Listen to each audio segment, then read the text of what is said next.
lagi nih sama aku Putri.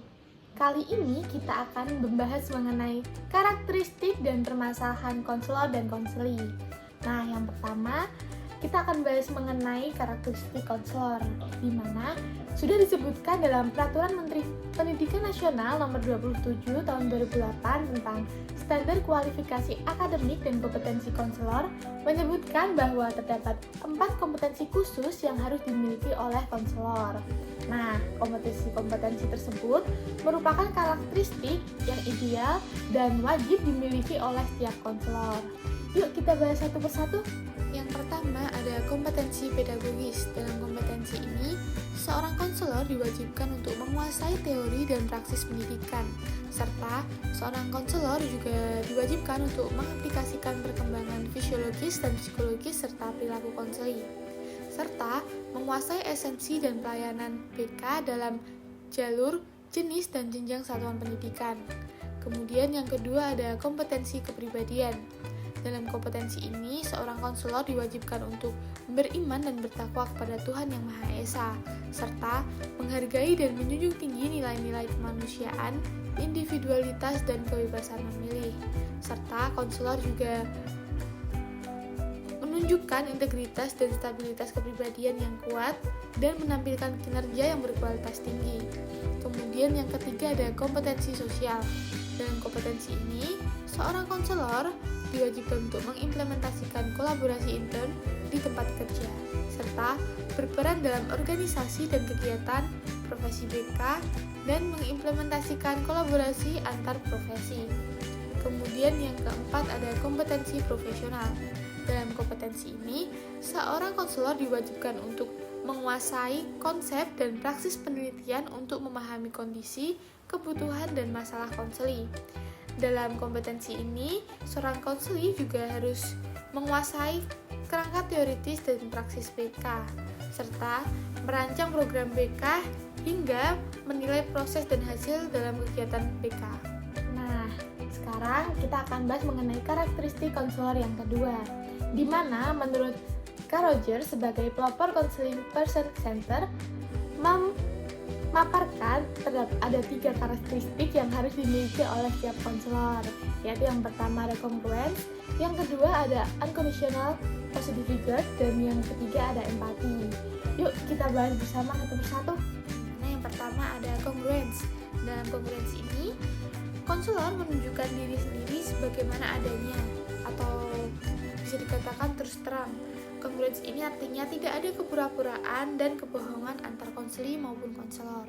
Kemudian yang kedua ada unconditional positive regard. Dalam hal ini, konselor diharapkan untuk memiliki sikap hangat, positif, menerima, menghargai, dan tanpa mengharapkan lebih dari konseli ataupun sebaliknya. Dalam hal ini dapat dikatakan konselor harus menunjukkan sikap yang menghargai secara positif tanpa syarat, tanpa mengharapkan simpati dari apa yang telah dilakukan. Kemudian yang ketiga ada empati.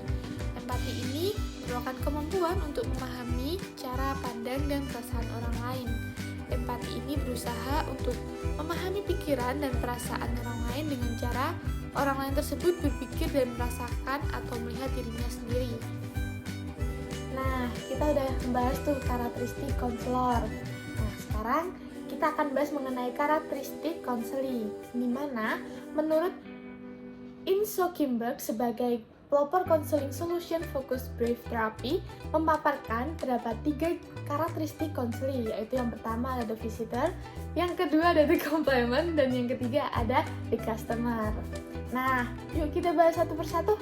Kemudian ada karakteristik konseli, di mana Inso Kimberg sebagai pelopor konseling solution focus brief therapy memaparkan ada 3 karakteristik konseli. Yang pertama ada the visitor, di mana konseli datang ke suatu konseling guna untuk menyenangkan hati orang lain atau permintaan dari orang lain tanpa adanya dorongan dari dalam diri sendiri. Karakteristik utamanya yaitu tidak ada konseli tidak berinvestasi dalam suatu perubahan dalam dirinya. Kemudian hal tersebut terjadi karena konseli datang ke konseli guna untuk menyenangkan hati orang lain. Kemudian yang kedua ada the complement. Di sini layaknya seperti seorang pengadu.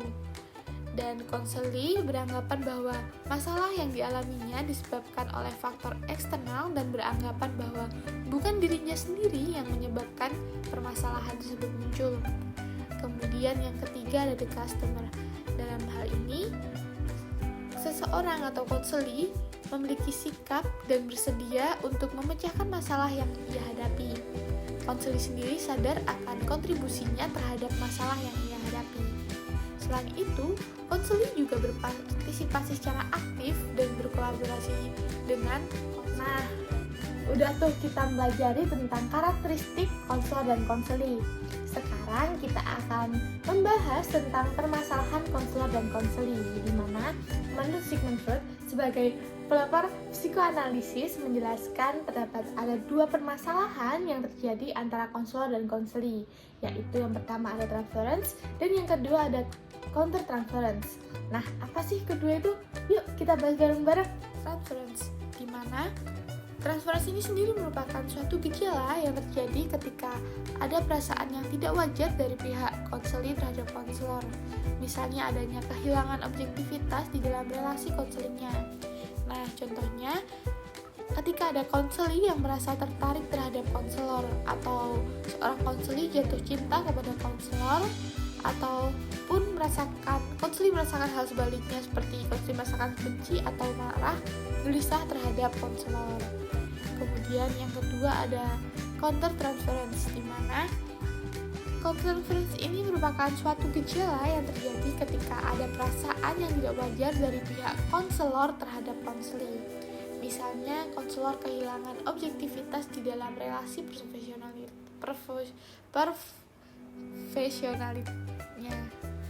Nah, contoh permasalahannya adalah konselor merasa sangat tertarik terhadap konseli.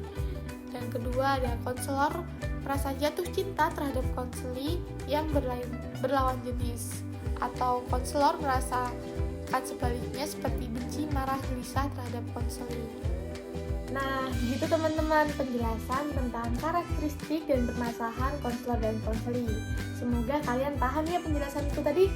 Nah, sekian penjelasan dari aku. Terima kasih udah ngikutin aku dari awal sampai akhir. Nah, sampai ketemu di lain waktu teman-teman. Dadah!